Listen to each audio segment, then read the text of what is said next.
Hi students, welcome to Indika IAS Academy. It's Select so video kan naik ke mengala panama tadi. So ini kami video என்ன பார்க்க போறோம் பாத்தீங்கன்னா 5 plan ஓட part 2. Already 5 planல part 1 பார்த்திருப்போம் புரியுதா? அதுல என்னெல்லாம் பார்த்திருந்தோம் அப்படினா first பிளானிங் 5 பிளான்ங்கிறது உலகத்துல எங்க இருந்து ஆரம்பிக்குது, அடுத்து இந்தியால 5 பிளானுக்கு முன்னாடி என்னென்ன பிளான் போட்டாங்க, அது யார் யார் போட்டா என்னென்ன முக்கியத்துவம் கொடுத்தாங்க, பிளானிங் கமிஷன் எப்போ வருது, நேஷனல் டெவலப்மெண்ட் கவுன்சில் தேசிய வளர்ச்சி குழு எப்போ வருது, அடுத்து ஃபர்ஸ்ட் 5 பிளான் அதுக்கான எய்ம் என்ன, யார் பிளான் போட்டு கொடுத்தா என்ன நடந்துச்சு, அப்படியே ரெண்டாவது மூணாவது நாலாவது 4 5 பிளான் வரைக்கும் ஆல்ரெடி பார்ட் 1ல பார்த்து முடிச்சிருக்கோம். இதுக்கு முன்னாடி நேச்சர் ஆஃப் இந்தியன் எக்கனாமி, இந்திய பொருளாதார சிறப்பியல்புகள் அல்லது இந்திய பொருளாதார தன்மைகள்னு சொல்லுவாங்க, அதுக்கே நம்ம 2 கிளாஸ் பார்த்திருந்தோம். 5 பிளானுக்கு ஒரு கிளாஸ் பார்த்திருந்தோம். இது 5 பிளானோட பார்ட் 2 புரியுதா? இந்த வீடியோ ஃபுல்லா பாத்துருங்க. இதுக்கு முன்னாடி போட்ட கிளாसेस எல்லாம் பார்க்கணும் அப்படின்னு நினைச்சீங்கன்னா கீழ டிஸ்கிரிப்ஷன்ல பாருங்க, எகனாமிக்ஸ்க்கான பிளேலிஸ்டே வச்சிருக்கேன் புரியுதா? நீங்க அந்த கிளிக் பண்ணீங்கன்னா இதுக்கு முன்னாடி போட்ட வீடியோ, இதுக்கு அப்புறம் போற வீடியோ எல்லாமே அதுல வரும். நீங்க அது வரிசையா அதுல பாத்துக்கலாம் புரியுதா? So first class, second class, third class அந்த மாதிரி பாத்துக்கோங்க. முழுக்க நம்ம யூடியூப்ல கொண்டு போக போறோம் புரியுதா? தொடர்ந்து பாருங்க, கண்டிப்பா ஒலகுல குரூப் ஃபார் எக்ஸாம் கிளியர் பண்ணிடலாம். சேனலை கூட சப்ஸ்கிரைப் பண்ணி வச்சுட்டு போற எல்லா வீடியோஸும் பாருங்க, லைக் பண்ணுங்க, கமெண்ட் பண்ணுங்க, ஷேர் பண்ணுங்க, சப்ஸ்கிரைப் பண்ணுங்க மறக்காம புரியுதா? பக்கத்துல இருக்க பெல் ஐகான் கிளிக் பண்ணுங்க. சோ டைம் வேஸ்ட் பண்ண வேணாம், வாங்க வீடியோக்குள்ள போயிடலாம். கடைசியா 4வது 5ஆண்டு திட்டம் பார்த்து முடிச்சிருந்தோம். டைமிங் 1969ல இருந்து 1974 வரைக்கும் இதோட பார்த்து போன இதுல முடிச்சிருந்தோம். இப்ப அப்படியே 5ல இருந்து கண்டினியூ பண்ணலாம். நெக்ஸ்ட் 5th 5 பிளான், இதுக்கான டைமிங் 1974ல இருந்து 79 வரைக்கும் புரியுதா? இதுக்கு யார் பிளான் போட்டு கொடுத்தாங்கன்னா டிடி தார் அப்படிங்கிற பிளான் போட்டு கொடுக்குறாங்க. 1974ல இருந்து 79 வரைக்கும் இந்த 5 பிளான் போடுறப்ப பிரதமரா இந்திரா காந்தி தான் இருப்பாங்க புரியுதா? டிடி தார் இதுல எதுக்கு முக்கியத்துவம் கொடுக்குறாங்க, எய்ம் என்னன்னா வறுமை ஒழிப்பு. இதுல எதுக்கு முக்கியத்துவம் கொடுக்குறாங்கன்னா வறுமை ஒழிப்புக்கு புரியுதா? இப்போ வறுமை ஒழிப்புக்கு முக்கியத்துவம் கொடுக்குறாங்க. அதை தாண்டி கரிபி ஹட்டாவோ அப்படிங்கிறதும் இதோட நோக்கம். கரிபி ஹட்டாவோனா தமிழ்ல வறுமை ஒழிப்புன்னு அர்த்தம். அப்ப இதுல எப்படி நம்ம கேள்வி கேட்கலாம், கரிபி ஹட்டாவா என்பது எந்த 5ஆண்டு திட்டத்தின் நோக்கம்னு கேட்பாங்க. 5th 5 பிளான் போட தெரியும் உங்களுக்கு. 1974 79 பிளான் போட்டு கொடுத்தது டிடி தார் புரியுதா? ஐ திங்க் ஃபர்ஸ்ட் 5 பிளான் சுமாரா போயிருக்கும், ஆவரேஜா போயிருக்கும். செகண்ட் 5 பிளான் இதை விட லைட்டா low, third 5 plan total lost, 4th 5 plan கொஞ்சம் பரவாயில்லாம போயிருக்கும். எல்லாத்தையும் கம்பேர் பண்ணி பாக்குறப்ப இந்த 5th 5 பிளான் கொஞ்சம் நல்லாவே போயிருக்கும். வறுமை ஒழிப்பு கரிபி ஹட்டாவோ நோக்கம் வச்சு ஓரளவு இந்தியாவை நல்லா கொண்டு போயிருப்பாங்க. முதல் நாளை கம்பேர் பண்ணப்ப இது நல்லா போயிருக்கும் புரியுதா? பட் இருந்தாலுமே கூட எக்ஸ்ட்ரீமா இது ஏன் போகல அப்படின்னா 1975ல போட்ட ஆர்டிகல் 352 இதனால வந்து பாத்தீங்கன்னா அரசியல்ல மட்டும் இல்ல பொருளாதாரத்திலுமே இதனால ஒரு சில பாதிப்புகள்லாம் உண்டாச்சு. பெரிய அளவுல இந்த 5 ஆண்டு வளரல. அதையும் தாண்டி 1978ல ஆட்சி மாறிடும். யார் ஜெயிச்சிருவா? ஜனதா தளம் மொரார்ஜி ஜெயிச்சிருவாரு. 1977ல பிரதமர் ஆயிடுவாரு.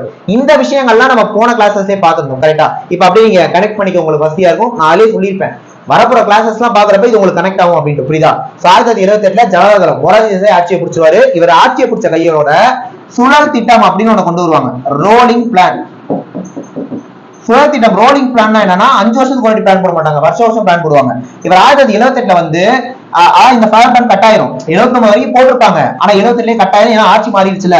அப்ப 78 79 80 3 வருஷத்துக்கு சுழல் திட்டம் ரோலிங் பிளான், வருஷம் பிளான் தான் போயிருக்கும் புரியுதா?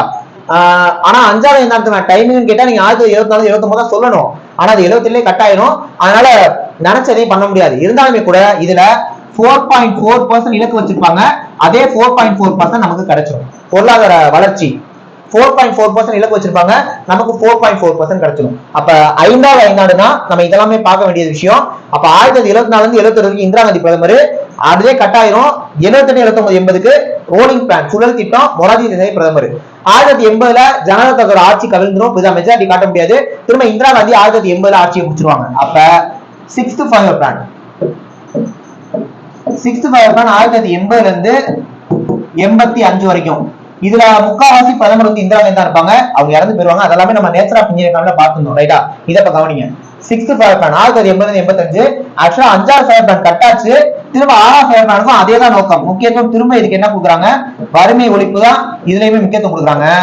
முதல் 5 கம்பேர் பண்றப்ப இது பிளாக் பஸ்டர், ஏன்னா வேற மாதிரி போயிருக்கும். காரணம் 5.2% இலக்கு வைப்பாங்க, 6% கிடைச்சிடும். நான் நேச்சர் ஆஃப் இந்தியன் கம்பெனி சொல்றப்ப சொல்லியிருப்பேன். இந்திரா காந்தி வந்து 1975 ஆர்டிகல் 352 போட்டு 1978 அவங்க எலெக்ஷன்ல தோக்கடிச்சு திரும்ப 1980 ஆட்சி கிடைச்சிருக்கும். சரி நாட்டை முன்னேற்றலாம், நம்ம வந்து மக்கள் தண்டிச்சிட்டாங்க, சரி மக்கள் நல்லா இருக்கணும்னு சொல்லிட்டு இந்த ஃபயர் பிளான்ல இந்திரா காந்தி நல்லாவே கொண்டு போயிருப்பாங்க நாட்டை. அதெல்லாமே நான் அதுல சொல்லியிருப்பேன். அதுக்கு இதான் ப்ரூஃப். 5.2% இலக்கு வச்சிருப்பாங்க எய்ம், ஆனா 6% கிடைச்சிருக்கும் இந்தியாவுக்கு. புரியுதா? நல்லா டெவலப் பண்ணி 5 வருஷம். 1982ல நபார்ட் அப்படிங்கிற பேங்க் வந்திருக்கும். நபார்ட்னா national bank for agriculture and rural development. இதான் நான் அந்த கிளாஸ் சொல்லியிருப்பேன். 1980ல ஒரு 6 பேங்கை நேஷனலைஸ் பண்ணி விட்டுருப்பாங்க, தேசியம் ஆக்கியிருப்பாங்க. பிரைவேட் பேங்க் அந்த ஒரு 6 பேங்க் கவர்மெண்ட் வாங்குது. இதுக்கு மாதிரி 1969ல 14 பேங்க் இந்திரா காந்தி நேஷனலைஸ் பண்ணிருப்பாங்க. புரியுதா? சோ 6வது ஐந்தாண்டுன்னு பாத்தீங்கன்னா நம்ம இதெல்லாமே பார்க்க வேண்டிய விஷயம். டைமிங், நோக்கம், வச்ச இலக்கு, கிடைச்சது, இந்த 5 வருடங்கள் நடந்த விஷயம். இதை தாண்டி 1983ல ஆபரேஷன் ப்ளூ ஸ்டார் அப்படின்னு ஒண்ணு இந்திரா காந்தி போட்டிருப்பாங்க. ஓகேவா? போட்டு பஞ்சாப்ல உள்ள சீக்கிய மக்களை கொஞ்சம் கொண்டு குவிச்சாங்க. புரியுதா? அதன் விளைவாக 1984 அக்டோபர் மாசம் அவங்க இறந்து போயிருவாங்க. தெரியும் உங்களுக்கு. இந்திரா காந்தியோட பாடி கார்ட்ஸ் என்ன பண்ணிடுவாங்க, சுட்டு கொண்டுருவாங்க. புரியுதா? ரைட். இதெல்லாம் தான் 6 ஃபயர் பிளான். 1985ல எலெக்ஷன் நடக்கும்.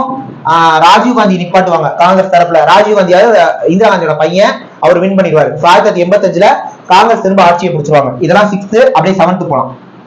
Next 7th five year plan. 7th five year plan timing 1985ல இருந்து 1990 வரைக்கும். 1985 1990 வரைக்கும். இதுல எதுக்கு முக்கியத்துவம் கொடுப்பாங்கன்னா வேலை வாய்ப்பு, எம்ப்ளாய்மெண்ட்டுக்கு முக்கியத்துவம் கொடுப்பாங்க. இதை தாண்டி உங்கள்கிட்ட எக்ஸாம்ல எப்பயாச்சும் தனியார் துறைக்கு எந்த ஐந்தாண்டுல முக்கியத்துவம் கொடுத்தாங்க, புரியுதா? பிரைவேட் செக்டருக்கு எந்த ஃபயர் பிளான் முக்கியத்துவம் கொடுத்தாங்க அப்படின்னா நீங்க 7th தான் சொல்லணும். 7th ஃபயர் பிளான்ல தான் தனியார் துறைக்கு முக்கியத்துவம் கொடுப்பாங்க. இதுக்கு அப்புறம் தான் எல்பிஜி பண்ணிருப்பாங்க, அதெல்லாம் விஷயம். பட் இங்கே வந்து பாத்தீங்கன்னா தனியார் துறைக்கு முக்கியத்துவம் கொடுக்க ஆரம்பிச்சுவாங்க. இப்ப பிரதமரா யார் இருப்பாருன்னா ராஜீவ் காந்தி இருப்பாரு. புரியுதா? 5 வருஷம் எய்ம் வந்து வேலை வாய்ப்பு. இதுல பொறுத்த வரைக்கும் இதுவும் அதே மாதிரி 5% இலக்கு வச்சிருப்பாங்க. நமக்கு 6% கிடைச்சிருக்கும். போனதுல 5.2% இலக்கு வச்சு 6% கிடைக்கும். இதுல 5% இலக்கு வச்சிருப்பாங்க, இதுலயுமே 6% கிடைச்சிரும். சோ இதுவுமே நல்ல ப்ராஃபிட்டா போன ஒரு ஃபயர் பிளான் தான். புரியுதா? நல்லா போயிருக்கும் இந்த ஃபயர் பிளானும். ஆக்சுவலா 1980ல இருந்து வர்ற ஃபயர் பிளான் எல்லாமே நல்லா போயிருக்கும். ஒரு 3 ஃபயர் பிளான் நல்லா தான் போயிருக்கும். பட் இருந்தாலுமே கூட 1989ல புரியுதா எலெக்ஷன் காங்கிரஸுக்கும் ஜனதா தளத்துக்கும், ஜனதா தளம் ஜெயிச்சிடும், விபிசி பிரதமர் ஆயிடுவார். புரியுதா? சோ ஜனதா தளம் இங்க வின் பண்ணிடுவாங்க. சோ வின் பண்ண கையோட அதை தாண்டி இந்த 1989 டைம்லாம் இந்தியாவுக்கு கஜானா காலி, பெரிய அளவுல பணம் இருக்காது. ஐஎம்எஃப்ல வந்து நிதி கேட்பாங்க, ஐஎம்எஃப் தரமாட்டேன்னு சொல்லிட்டு நீங்க பிரைவேட் செக்டர் தான் அலோவ் பண்ணுங்கன்னு சொல்லுவாங்க. இதெல்லாமே நம்ம நேச்சர் ஆஃப் இந்தியா நம்ம கிளாஸ்ல பார்த்துருந்தோம். கரெக்டா? சோ அதெல்லாம் பண்ணி 1991ல எல்பிஜி போட்டுருவாங்க.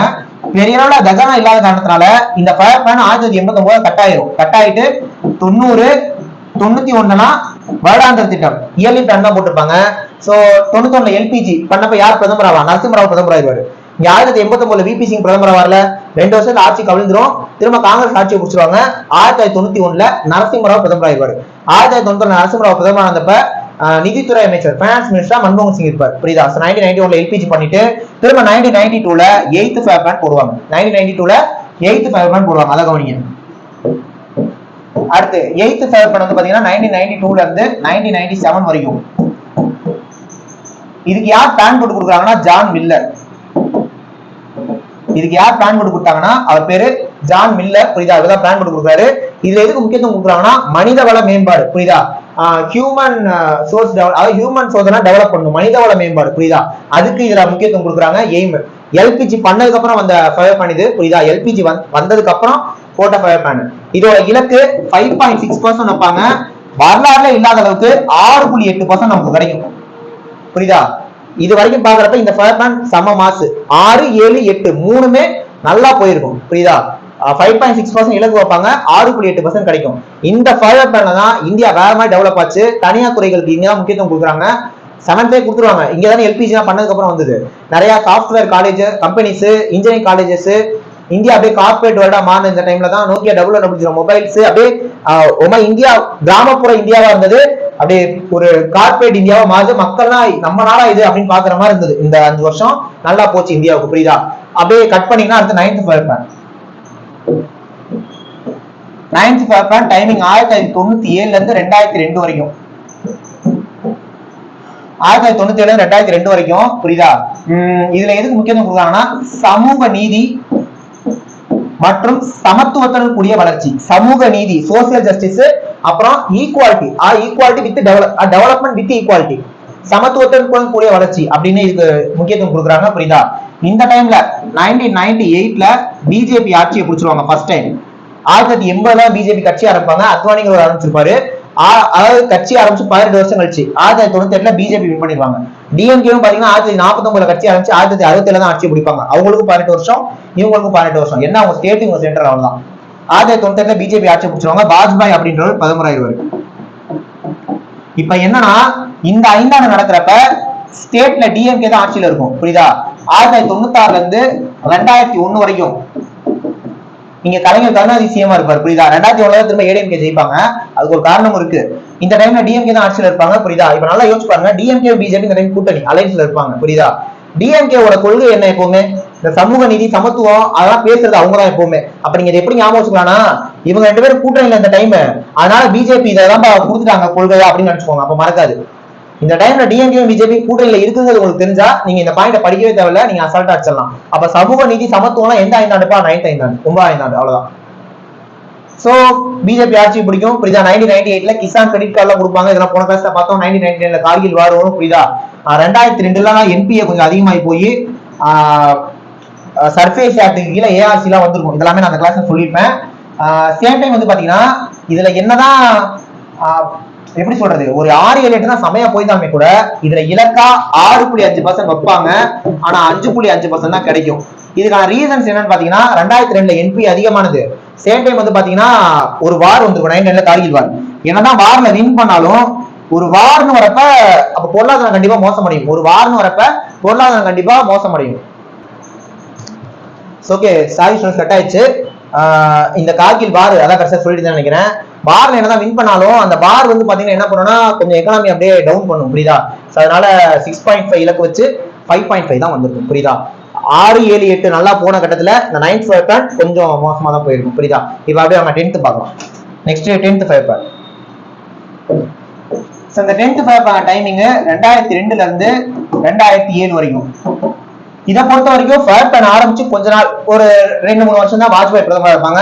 உங்களுக்கு தெரியும் 2004 எலெக்ஷனு காங்கிரஸ் மன்மோகன் சிங் ஆட்சியை பிடிச்சிருவார். புரியுதா? இதுக்கப்புறம் காங்கிரஸ் ஆட்சி தான் 2014 வரைக்குமே. சரிங்களா? இதெல்லாமே அதான் நேச்சர் ஆஃப் இந்தியா சொல்லியிருந்தோம். நீங்க அதை பார்த்துட்டு வந்தீங்கன்னா உங்களுக்கு டக்கு டக்குன்னு கனெக்ட் ஆகும். புரியுதா? ரைட்டு. இதுல எதுக்கு முக்கியத்துவம் கொடுக்குறாங்கன்னா வேலை வாய்ப்பை உருவாக்குதல், கிரியேட் தி எம்ப்ளாய்மெண்ட். வேலை வாய்ப்பை உருவாக்கணும் அப்படின்ட்டு இதுக்கு வந்து முக்கியத்துவம் கொடுக்குறாங்க. புரியுதா? வேலை வாய்ப்பை உருவாக்கணும்னு சொல்லிட்டு இதுக்கு முக்கியத்துவம் கொடுக்குறாங்க. இதுல இலக்கா 8% வைப்பாங்க. அதே 8% கிடைச்சிரும். இது இலக்கு, இது கிடைச்சது. 8% இலக்கு வச்சு 8% அப்படியே கிடைச்சிரும். சோ 8% அதிகமா இருந்தாலுமே கூட வச்ச இலக்கு கரெக்டா வந்துடும். புரியுதா? இதுல எக்ஸ்ட்ரா ஒரு சில விஷயங்கள் இருக்கு. என்ன அப்படின்னா வறுமையை 2007க்குள்ள 5 வருஷம் குறைக்கணும், 5% குறைக்கணும். 2012க்குள்ள வறுமையை 5% குறைக்கணும்னு இலக்கு வைப்பாங்க. அதை நோக்கிதான் அவங்களோட திட்டங்கள் எல்லாமே இருக்கும். புரியுதா? இதை தாண்டி 2007க்குள்ள அனைவருக்கும் கல்வி, இந்த மாதிரி எல்லா விஷயங்களுமே இந்த ஃபயர் பிளான் போடுறப்ப யோசிச்சு வச்சிருந்திருப்பாங்க. ஸோ 10th ஃபயர் பிளான் கொஞ்ச நாள் வாஜ்பாய், அப்புறம் மன்மோகன் சிங். சேம் டைம் இது வந்து 8% வச்சு 8% கிடைச்சிருக்கும். புரியுதா? வறுமையை வந்து இப்பெல்லாம் குறைக்கணும்னா பிளான் போட்டிருப்பாங்க. ஸோ இது வந்து 10th fire plan. Next 11th fire plan. So 11th fire plan timing 2007 இருந்து 2012 வரைக்கும். 11th ஃபயர் பிளான் 2007 இருந்து 2012 வரைக்கும். இதுல எதுக்கு முக்கியத்துவம் கொடுக்குறாங்க அப்படின்னு பாத்தீங்கன்னா வேகமான அதிவேக வளர்ச்சி, வேகமான அதிவேக வளர்ச்சி அப்படின்னு இதுக்கு வந்து முக்கியத்துவம் கொடுக்குறாங்க. இதை ஃபுல்லாவே மன்மோகன் சிங் தான் பிரதமர். காரணம் 2009 எலெக்ஷன் வந்திருக்கும், அதுலயுமே காங்கிரஸ் தான் ஜெயிச்சிருப்பாங்க. 2012 வரைக்குமே யார் தான்? மன்மோகன் சிங் தான் பிரதமர். வேகமான அதிவேக வளர்ச்சி அப்படின்னு முக்கியத்துவம் கொடுக்குறாங்க. இதுல வந்து பாத்தீங்கன்னா 9% இலக்கு வச்சு 8.2% தான் கிடைக்கும். காரணம் என்னன்னு பாத்தீங்கன்னா 2008 நடந்த உலக பெருமந்தம், அமெரிக்கால எக்கனாமி டவுன் ஆனதுனால உலக முழுக்க எக்கனாமி டவுன் ஆயிரும். புரியுதா? உலக பெருமந்தம், வேர்ல்டு எக்கனாமி டவுன் ஆயிரும். எங்க? 2008. இதெல்லாமே நான் நேச்சர் ஆஃப் இந்தியா சொல்லியிருப்பேன். புரியுதா? சோ அதுவும் ஒரு மிக முக்கியம். ஏன்னா 9% இலக்கு வச்சு 8.2%. ஏன்னா நல்லா தான் போயிருக்கும் இந்தியா அந்த டைம்ல. பட் இருந்தாலும் நினைச்ச அளவுக்கு ஏன் வரலன்னா உலக பெருமந்தம் ஏற்படுது ஒரு மிக முக்கிய ரீசனா பார்க்க போற விஷயம். 9% இலக்கு வச்சு 8.2% தான் கிடைச்சிருக்கும். இதை தாண்டி நாட்டோட எழுத்தறிவு விகிதம், அந்த எஜுகேஷன் பர்சன்டேஜ் வந்து பாத்தீங்கன்னா ஒரு எஜுகேஷன் ரேஷியோவை 85% ஆக்கணும்னு இந்த டைம்ல வந்து முடிவு பண்ணுவாங்க. அதை யோசிப்பாங்க, 85% ஆக்கணும் அப்படின்னு எய்ம்லாம் வைப்பாங்க. புரியுதா? அப்ப 11th ஃபயர் பிளான் வேகமான அதிவேக வளர்ச்சி 9% இலக்கு வச்சு 8.2% வரும். ஃபுல்லாவே மன்மோகன் சிங் தான் பிரதமர். 2008 வேர்ல்டு எக்கனாமி டவுன் ஆகும். இதை தாண்டி 2011 ஆயில் ரேட் அதிகமாகி, உலக அளவில் ஆயில் ரேட் அதிகமாகி பெட்ரோல் விலையும் அதிகமாயிட்டு இருக்கும். 52 ரூபா வந்து லிட்டருக்கு. அப்ப ஸோ இதெல்லாமே நீங்க 11th ஃபயர் பிளான்ல பார்க்க வேண்டிய விஷயம். ஸோ கடைசி fire plan 12th fire plan.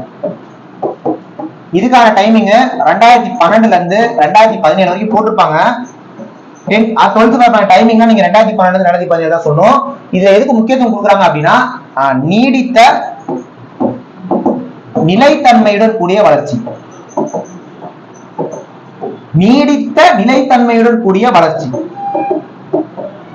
Long term stability development சொல்றாங்க. லாங் டேர்ம் ஸ்டெபிலிட்டி டெவலப்மெண்ட், நீடித்த நிலைத்தன்மையுடன் கூடிய வளர்ச்சி 2012 2017 வரைக்கும் 12th ஃபயர் பிளான்.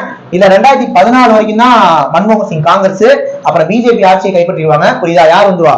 மோடி வந்துருவாங்க. வந்த கையோட 2014 ஆகஸ்ட் 15 பிரதமர் மோடி பதவி ஏற்றுட்டோட அவர் முத சந்திச்ச சுதந்திர நாள் கொடியேற்றுவாங்க இல்லையா?